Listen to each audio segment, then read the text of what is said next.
Welcome back to Banjara TV news Telugu. తెలంగాణలోని మావోయిస్టుల ఉద్యమానికి పెద్ద దెబ్బగా నిలిచే పరిణామం ఒకటి చోటు చేసుకుంది. ముఖ్యంగా ముఖ్యమంత్రి సమక్షంలోనే ఏకంగా 130 మంది మావోయిస్టులు లొంగిపోవడం జరిగింది.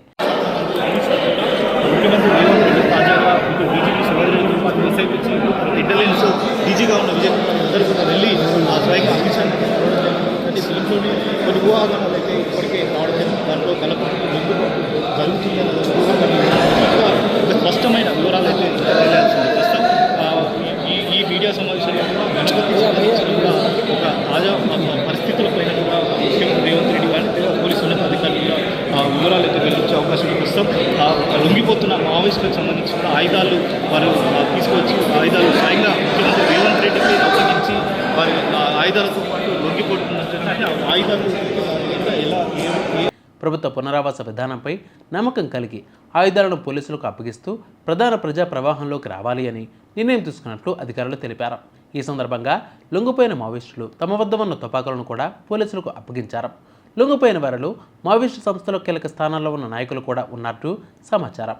3 స్టేట్ కమిటీ సభ్యులు, అలాగే 1 రీజనల్ కమిటీ సభ్యుడు, 10 మంది డివిజనల్ కమిటీ సభ్యులు, 46 మంది ఏరియా కమిటీ సభ్యులు, అలాగే 70 మంది పార్టీ సభ్యులు ఉన్నట్లు వెల్లడైంది.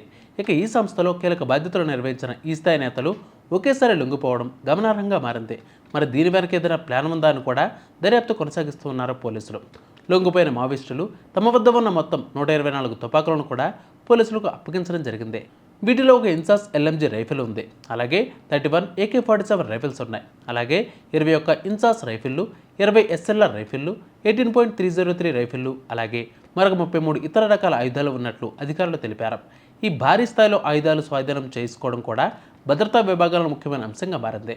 ఇక మావోయిస్టులు ప్రధాన ప్రవాహంలోకి రావడానికి ప్రభుత్వం తీసుకువచ్చిన పునరావాస విధానాలు కీలక పాత్ర పోషిస్తూ ఉన్నాయని అధికారులు పేర్కొన్నారు. లొంగిపోయిన వారికి ప్రభుత్వ నిబంధనల ప్రకారం పునరావాస సదుపాయాలు కల్పించబడతాయని తెలిపారు. ఇక అడవుల్లో ఇంకా కొనసాగుతున్న మావోయిస్టులు కార్యకలాపాలపై పోలీసులు అలాగే భద్రతా బలగాలు మరింత కట్టుదిట్టంగా చర్యలు కొనసాగిస్తామని అధికారులు వెల్లడించారు.